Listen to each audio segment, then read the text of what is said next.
How's it going, everybody? I wanted to take a look at this Warlord Saga of the Storm 4th edition starter set that I picked up.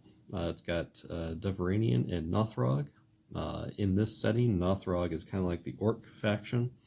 Deveranians were a society of warriors that had built up this religious order around being descended from the Storms, which was a tumultuous deity that provided them power. There's a lot of lore to the game. It was based around the creator's home D&D campaign.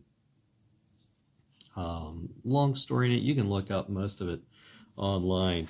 In the RPG, the Deveranians are slightly larger than humans, so kind of like their own individual race.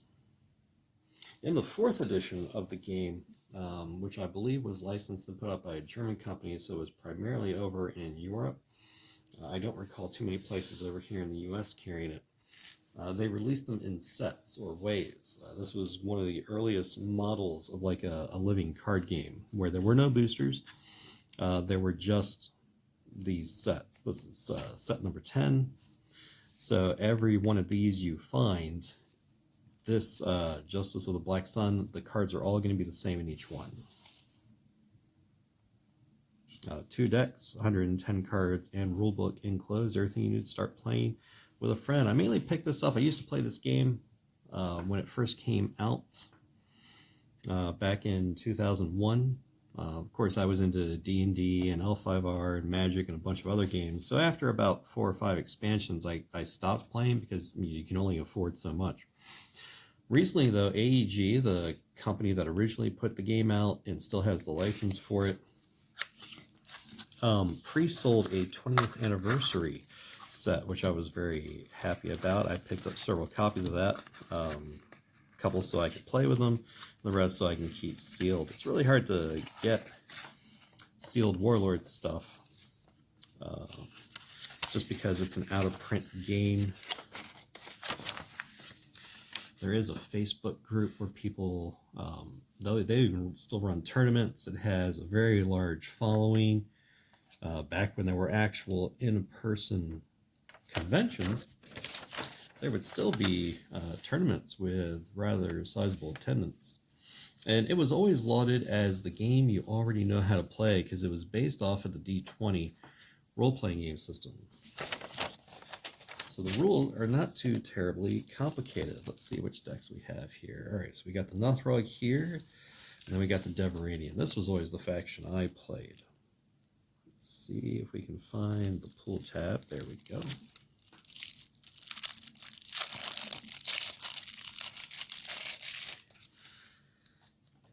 So in Warlord, you have your Warlord. When your Warlord is destroyed, you lose the game. If you destroy your opponent's Warlord, you win the game.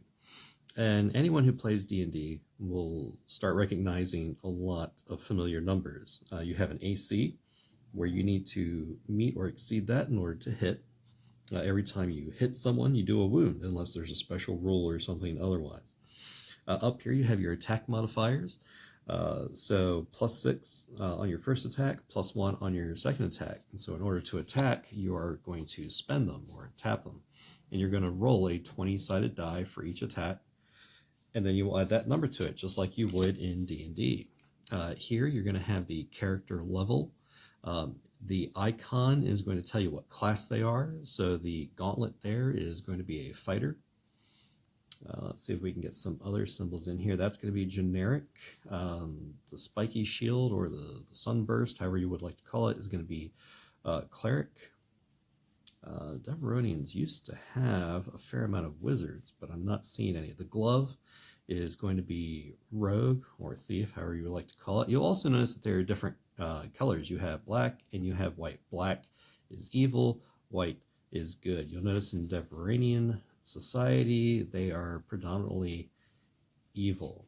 And the world of Warlord is predominantly evil as well, especially after the Night of Assassinations. And there's Wizard. The scroll is going to be Wizard. Blue is going to be a mercenary, generic character. You can include those in your deck just fine. You can play with people of other factions, Nothrogs, Free Kingdoms, but they come into play as if they were one level higher.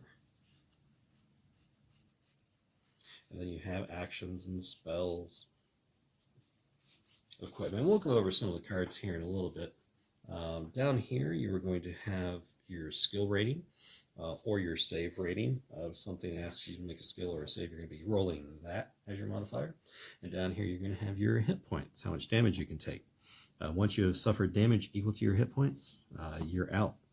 So this guy is a Deveranian. He's your Warlord. He is also a Paladin. There are cards that rely on those keywords. Your level 4 or higher Deveranian Paladins may cast level 1 and 2 cleric spells. And so he'd be able to do that as well because he is a level 5 and he is a Paladin. Your Deveranian Paladins gain +2 attack, AC, and skill while they have a steed equipped. I'm pretty sure there's a steed in this. Helmets, shields, armor. Here we go. Gilded chariot, shield, steed. You could ride a shark. Because these sets kind of revolve around, if I remember the lore correctly, I never played any 4th edition. There's an island out there to the south where a lot of the factions have started moving over to. It allowed the company to make their own stories and their own characters without having to worry about the main amount of lore that was out there for the main continent. Count Bruton, and then Relian, if I remember correctly, is one of the house names. Suspend Orders. So in order to do this, you would have to spend them, or turn them sideways, or tap them. Perform a +7 melee strike against a target stunned character. So you have readied, you have spent, and then you have stunned. During the untap phase or the ready phase or whatever it's called in this game, you regress 1 step. So if your board state looked like that, everybody goes back 1 step. So he would ready, he's now ready to work, and he is still spent, because he just came back 1 step from stun. So spend order, perform a +7 melee strike against a target stunned character. Bruton gains power attack +10 for the strike. It's awesome. You got 3 of him in there. Gorlin the Pitiless. Looks like you get 1 of him. And let me show you the rarity symbols down here. The star symbol is going to be rare. The diamond is going to be uncommon. And the circle is going to be common. So it looks like in these decks, you get 3 of each common, 2 of each uncommon, and 1 of each rare. The Storm Wraith. This is where it starts getting into the strange creatures. And there are dragons and wyverns and lizard folk and all sorts of strange creatures that you would recognize from D&D. Seers, paladins. Where are level 1 characters? Here we go. So let's just say these were used. So in the setup for this game, you're going to have your Warlord in rank 3. Let's see if I can get all this on camera without going away too much. Let's turn it this way, that way you can see a little bit better. There we go, that way I don't have to adjust the camera angle. So in this game, you're going to have your front rank at the initial setup of the game of 3 first level characters. Your second rank behind them is going to have 2 second level characters, and then your third rank is going to be where your Warlord starts at. Now, there are an infinite number of ranks behind them. When you put a character into play, you put them in where their level is. So this level 2 character would have to come into play at rank 2.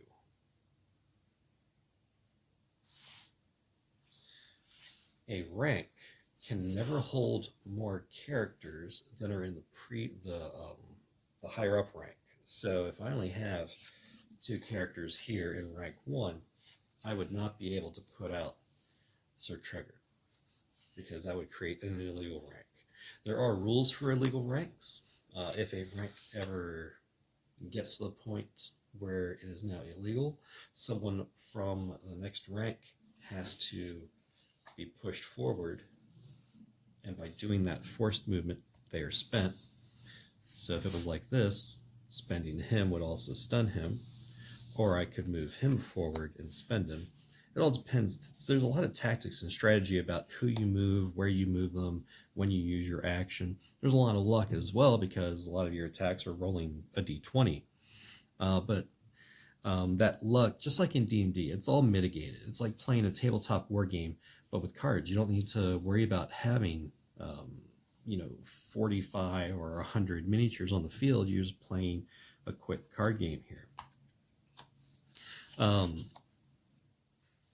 Even though, and I don't want to get too much into the tactics because I'd rather focus on the cards, but even if you have an illegal rank like this, let's say your field was in this position, you can still perform movement, which generates, so I could use a movement card to move him forward. I now have an illegal rank that I can slide him up. You just can't play things into illegal ranks. But doing actions that generate it usually go off. If I remember the rules correctly, it's been a while since I played. I'm going to be reacquainting myself with all of this. And the reason why I tracked down this 4th edition one is from what I've heard, all the reviews online, everything seems to be really well balanced together. And because you know you're getting a fixed quantity of everything, you know you're going to be paired up well. So we've already seen our Warlord, Commander Chiton. We've already seen Count Bruton. Sister Wanda. It's going to be one of our clerics, Deveronian. No real skill to speak of, only 1 wound, so 1 hit's pretty much going to take him down. Gains +1 attack and +1 AC for each paladin or storm wraith in the same rank with her.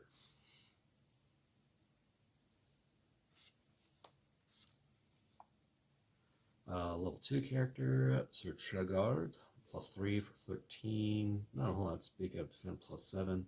If I remember correctly, there's react after Sir Trigard succeeds with a defend check, perform a melee strike.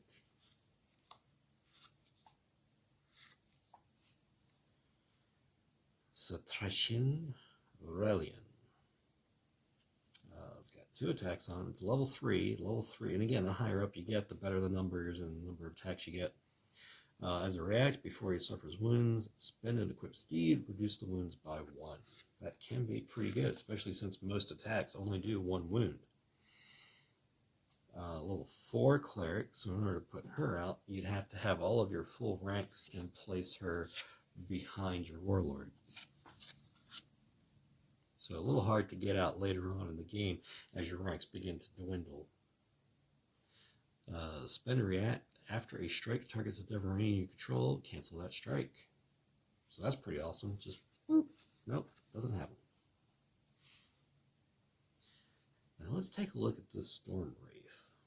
Planar, non-fighter Deveronians in this rank gain +2 AC and skill. Level 3 though, so you have to get them out in the rank with your Warlord and somehow get them up front. You start to see where a lot of the synergy in the factions come in. So let's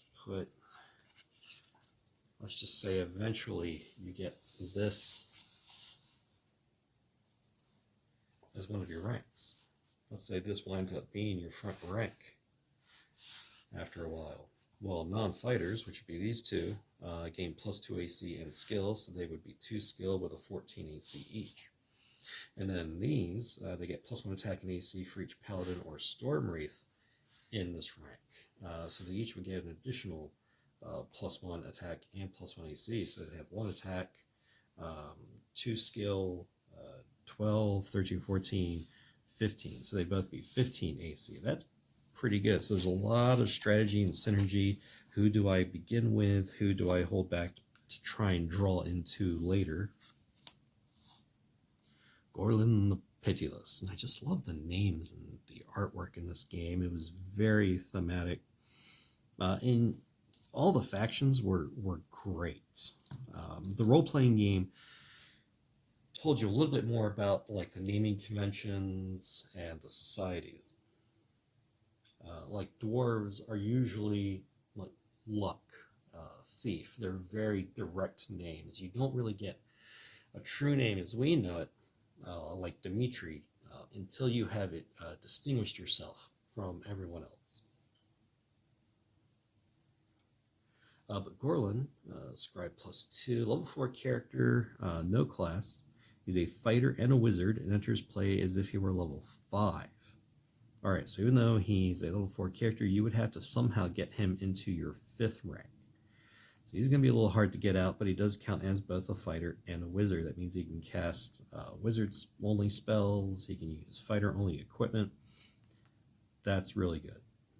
React once per turn. After he performs a melee strike that killed, reveal the top 5 cards of your deck. Gorlin may cast or attach, as if scribed, 1 revealed spell. Shuffle your deck. That's pretty good. Inquisitor Slain, part of the Church of the Storm, as it were. And there were some special sub-orders, the Order of the Black Sun and things like that. Again, a lot of lore that really just seeped through the card game. This is one of those games that AEG had storyline events for, kind of like L5R back in the day. While Slain is adjacent to your Warlord gains +3 to initiative rolls. At the start of every game round, you roll off to see who goes first, or who gets initiative, who gets to take that first action each turn. Every turn you have to roll off for that. There is no, well, I went first last time, you go first this time. Nope, you always have to roll. I believe the original Deveronian Warlord in the very first core set allows you to roll twice for initiative, basically rolling for advantage on initiative. Really great card. Didn't have any other abilities. That was it. Usually that was enough. Winning initiative is usually key in this game. But while he's adjacent to your Warlord, you get +3 to your initiative rolls. So if you have 2 of these guys out flanking your Warlord, you get +6. So you imagine these 2 with that original Warlord, you're +6, plus you have advantage. Amazing. You're going to be going first every time. React after you win initiative, target higher level Deveronian gains +2 attack until end of turn. So again, if these guys are out with your Warlord, you know your Warlord's a level 5. So if these guys are both out and they're both flanking him, you're going to be +6 to your initiative. Once you win initiative, you react with both of them to give him +2 and then +4 to attack. So he would be +10, +5. He's going to be hitting whatever he's swinging at. So again, there's a lot of deck building to consider, strategy during the course of the game. Who do I place where? Placement as people move forward or come into play is, you know, a key thing as well, because there's a lot of that adjacency that is checked out. We've already seen Count Bruton. Oh, we got a Squire here. Squire Mary, one of the few good characters that are out there. There was actually at one point a sub-genre of Deveronian players who only wanted to play good characters, because there was kind of like this revolt against the Emperor at one point. While Marie is adjacent to your Warlord gains +1 attack, AC, and skill. That's pretty good for a Herald. So you definitely got a lot of Warlord support. This is the sort of character, even though it gives you 3, you don't really want to start with these as your rank 1 characters initially. Because later on in the game, your ranks are going to dwindle, same with your opponents. So your Warlord is going to be moving up, whether you're moving them yourself or they have to move up because of falling ranks.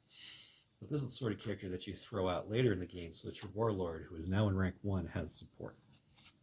But you do get 3 of those because they're common. That is awesome. Teamer, +5/+2, 15 AC, 4. That's a good character also. I haven't seen the stats yet, but good as in good align. Defend +4, riposte +4. React once per turn. After target character's melee strike is redirected, the new target of the strike must succeed at a riposte check DC 15 to perform a melee strike against this action's first target. This is a tactics action. 3 hit points, that's not bad, but it is a level 4 character, a little hard to get out there. Ooh, this is one of the higher level wizards. Illusionist. Looks like one of our rares as well. After a character you control within 1 rank is targeted with a striker action, redirect striker action to a level 3 or lower character in the same rank. Lady Ursane. This is a classic character. I remember this from one of the first expansions, so it looks like they kept her around. +5/+3, 14, level 3 character. Really good support character to bring out. Knight of the Steel Rose. I mean, what does that even mean? There was a lot of lore in the game that was just reflected in the cards, and I feel like other card games like Magic, I feel like Magic the Gathering has lost that. There's no longer that element of, ooh, what does that mean? Ooh, let me find out more about this. Oh, let's see if we can find more instances, like Fallen Empires, Ice Age. A lot of the earlier sets had all of these, journal entries, ballad lines, quotations, things like that, that gave you glimpses into the world that hinted at a larger story, a larger narrative, something you could explore, something in the next set. You might be able to find that one Easter egg, giving you a little bit more of the lore. Now everything is just spelled out for you. Here's what's going on. This is the layout. I love it when games give me those little Easter eggs like, ooh, what's the Knight of the Steel Rose? Let me see if I can find more hints of that in flavor text. And I feel like a lot of games, particularly Magic, has lost that. That was one of my big draws to the game. Swagan Shaman. Not sure if they could even use that name. I don't think it's a D&D specific character though, so Swagan might be fine.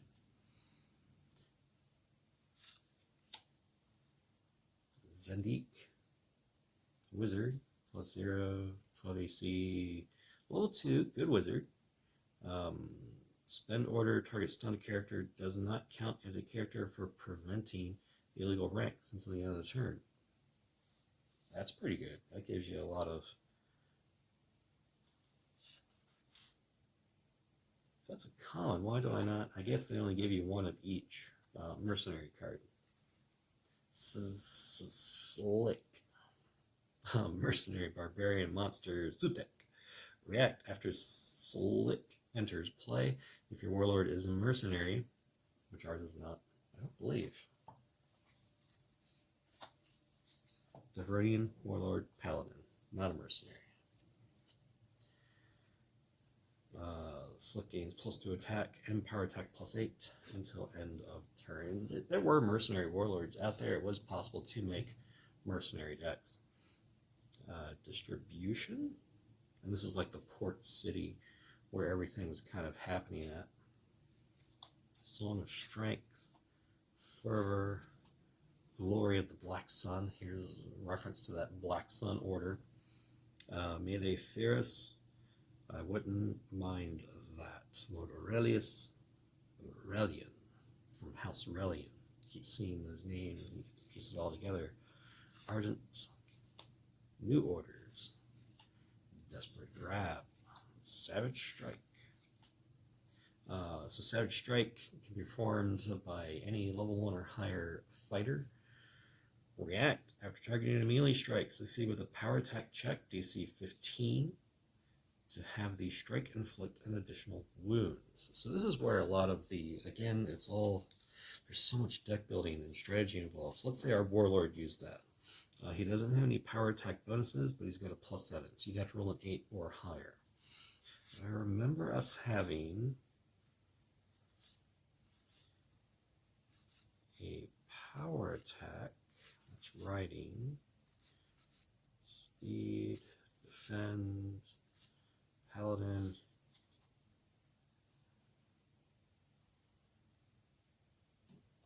Alright, so he doesn't have it. Normally he gets it for that particular strike. But if you see a particular skill set up there like power attack +8, you would use that instead of your normal skill check. Faith in Steel, keep up the pace. Sanguine Shield, equipped to a cleric, level 5. When equipping items, the only difference with these as opposed to these just check the character's level. Equipping checks level plus rank. So, let us set up.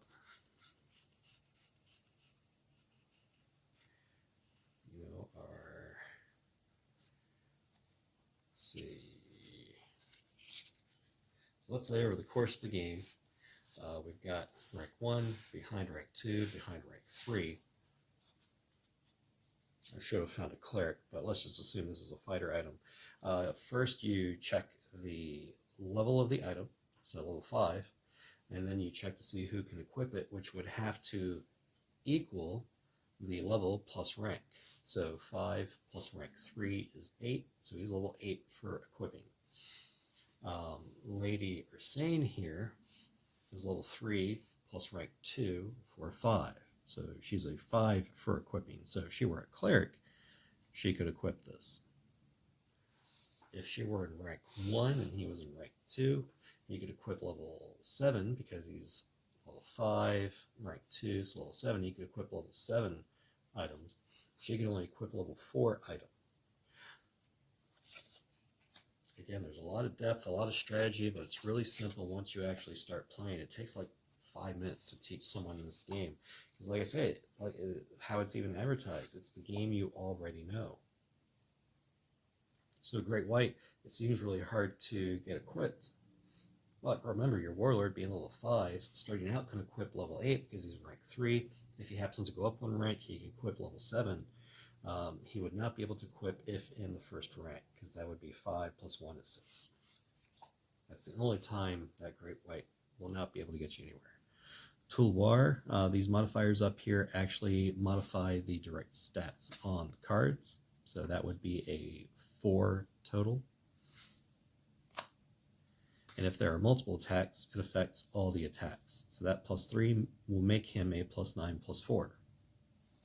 If you have the Great White Shark on there, you're looking at plus 3 plus 4 for 6, 7, 8, 9, 10, so you're plus 10. And then your other one is 3, 4, 5, so you're plus 10 plus 5. And it does give an AC boost, so he is 16 AC while on the Great White Shark. What does Tolar do? While this fighter has a steed equipped, he gains power attack plus 5. So that is an even better combination because you have a steed here.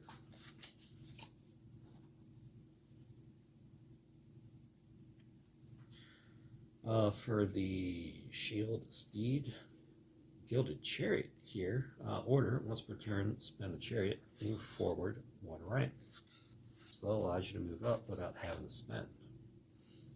Shell Armor, Ardish. Huge attack bonus, even gives you an AC bonus, and I loved how they always tried to make the weapons kind of reflect what they would be. So weapon, shield, gauntlet, tortoise shield, helm of the deep, magic resistance plus 0.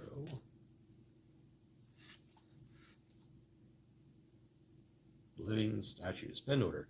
Put this card into play in the rank behind your last occupied rank as a level 1 monster with 0 attack, 11 AC, 0 skill, and 1 hit point. It's a level 8 wizard equipment. It's going to be a little hard to get that out in this deck. Punitive Strike and Confound.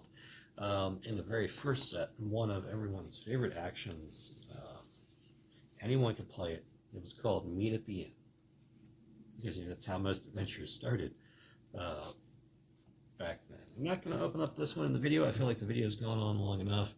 You can get a good sense for the cards, what to look for. With 4th edition, they had several sets that had these 2 decks in them. This looks to be a really good one. I can say that Crimson Coast expansion, Justice of the Black Sun. Looks great. I love the artwork. I love the deck layout. It looks like it's got everything to give you some fun games. If you can find any, go ahead and pick them up. Now would probably be a good time, because as soon as the pre-ordered 20th anniversary set comes out to everyone who bought it, everyone's going to be scooping up what they can. I mean, right now, collectible card games are really hard to find, especially out of print ones. Prices are going up all over the place. If you can find them for a good price, I'd say probably 20 to 35, if possible. Good price. I grabbed this one off of eBay for about 25. I just secured a large shipment of 4th edition stuff. I think it's one of everything from the guy who used to put out the game, if I remember correctly. From Phoenix Interactive Studio. I might even say down here, company that put it out.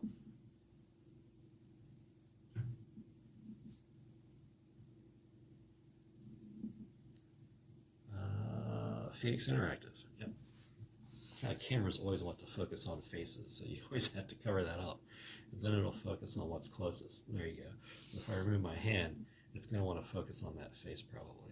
But now that we have it focused on here, we're good. But yeah, if you can find any 4th edition stuff, go ahead and pick that up. Everything is fixed, so every one of these boxes is going to have the exact same cards. 4th edition was reputed to be one of the most balanced formats because everything was play tested and designed to be played together. There really wasn't a whole lot of power creep. There were just more options. One of the precursors to the whole LCG design. It was one of the first ones out there with that kind of mindset. Hope everyone had fun looking at this. If you can find some of the booster packs, go ahead and grab those. A lot of good lore in them, a lot of good cards. The power creep in the later sets was definitely there. At one point they tried to do different things like having dungeons and quests that you could go on. I would recommend, if you could find the earlier stuff, that should pair well with 4th edition. So if you can find the original core set up to, I believe it was called Call to Arms. It was a player fan-made set. It came in 2 sets, Call to Arms Power, Call to Arms Glory. One had casters and magic, the other had fighters and shooty stuff. But every card was submitted as a design from a player, and then it went through some light play testing and then came out as 2 sets, huge set. The sets in between those and 4th edition is where you're going to find a lot of the power creep. There are some really great cards in there. Don't let that stop you, but if you want to grab some 4th edition so you have decks ready to go, balanced, and then grab some of the older sets from the very first few waves, I feel like those are probably paired pretty well. Have fun, explore it. This, if you're not able to meet for D&D and Wargaming, will probably give you that same itch, because you're going to be rolling dice just like D&D. You're going to be doing the same sort of math, probably come up with some of your own character ideas, and who knows, you may want to track down some of the out-of-print RPG books. You can also find them on drive-thru for relatively cheap. There are usually bundles going on. I hope everyone had fun. Thanks for watching. As always, hobby responsibly, and you all stay safe.